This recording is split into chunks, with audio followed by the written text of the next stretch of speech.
ஓம் சக்தி. புராதனமான சக்தி பீடங்கள் பற்றி பார்த்து கொண்டிருக்கிறோம். இது 6வது சக்தி பீடம். குருகுதிகா அம்மன் பெயர். பீதாபுரம்.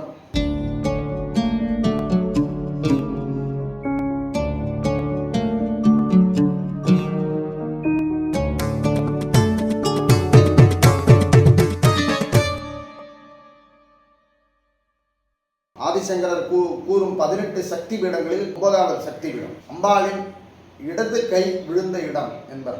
சிவன் பெயர் குக்குடேஸ்வரர். கோழி வடிவில் சிவன் இருந்திருக்கார். இந்த குக்குடேஸ்வரர் பூமிக்கு கீழே தான் கல் வடிவில் இருந்திருக்கார். மேல் வடிவம் மட்டும் இருந்திருக்கு, ஆவுடையார் மட்டும். அதுக்கப்புறம் பிற்காலத்தில் அது வடிவமைக்கப்பட்டு குக்குடேஸ்வரர் என்று இன்றளவும் வழிபட்டு வரப்படுகிறது. நாம் இந்த ஆலயத்தில் இந்த சிவனை தெற்கு முகமாக பார்க்கலாம். இதற்கு சாட்சியாக நமது மாயூரத்தில் உள்ள மயூரநாதர் ஆலயத்தை குறிப்பிடலாம். பீடபுரம் என்பதுதான் பீதாபுரம் என்று ஆனது. அதுதான் பிற்காலத்தில் மருவி பீதாபுரம் என்று ஆனது.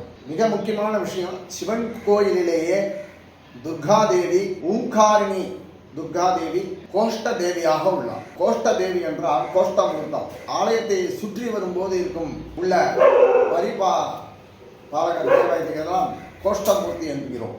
சிறிய கர்ப்பகிரகத்தில் ராஜராஜேஸ்வரி உள்ளார். இங்கு கயாசுரன் பாதத்தை யாகத்துக்கு ஈந்தானாம். அதனால்தான் நாம் பாதத்தில் அன்னத்தை இடுகிறோம்.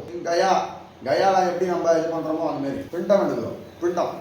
அதனால் இந்த கயா பாத கயாவாக ஆனது. பாதகயா. ஜார்ஜ் பூரில் நாபியில் இடுகிறோம். நாபின்னா நாக்கு, ஒரிசாவில். ஆகையால் அது நாபி கயா. நாபி.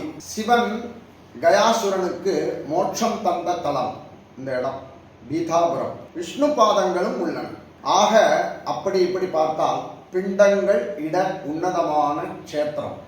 எப்படி காசி கயால பண்றோமோ அதே மாதிரி பிண்டங்கள் இடுவதற்கு உண்டான சிவ க்ஷேத்திரம். இதுவும் ஒரு வரலாறாக பிண்டபுரம் பீதாபுரமாக ஆனது என்று கூறலாம். ஸ்நானத்திற்கு மிக பரந்த குளம் ஒன்று உள்ளது. பாய கதா சரோவரம் என்று பெயர். அந்த குளத்தின் பெயர்.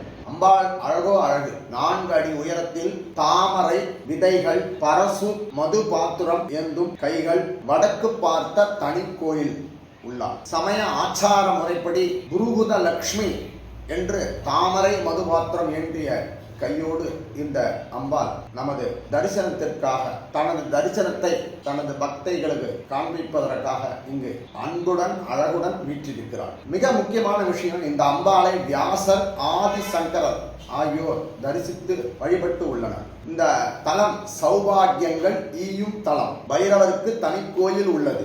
ஸ்ரீ பாதவல்லவர் என்கிற தத்தாத்திரேயர் அவதரித்த தலமாக வழிபடப்படுகிறார்.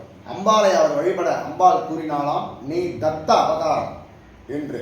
ஆக தத்த குரு பிரியர்களும் தரிசித்து குரு அருள் பெறும் தலம். இந்த தலம் தட்சிண காசி என்று புகழ் பெற்றது.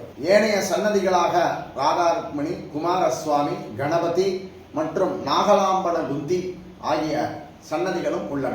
10ஆம் நூற்றாண்டு கோயில் என்று சொல்கிறார்கள். கிட்டத்தட்ட இது ராஜமுந்திரியில் இருந்து 60 கிலோமீட்டர் தூரத்தில் உள்ளது. தீபிகா கஷேத்திரம், புஷ்கர கஷேத்திரம் என்றும் இதை மருவி கூறுகிறார்கள். இப்படி தரிசிக்க வேண்டிய உன்னத தலமாக பீதாபுரம் விளங்குகிறது. குருகுதிகா அம்பாளை தரிசித்து கயாவில் எப்படி பிண்டமிட்டு வழிபடுகிறோமோ முன்னோர்களுக்கு, அதை போல் இங்கு பிண்டமிட்டு முன்னோர்களுக்கு வழிபடலாம்.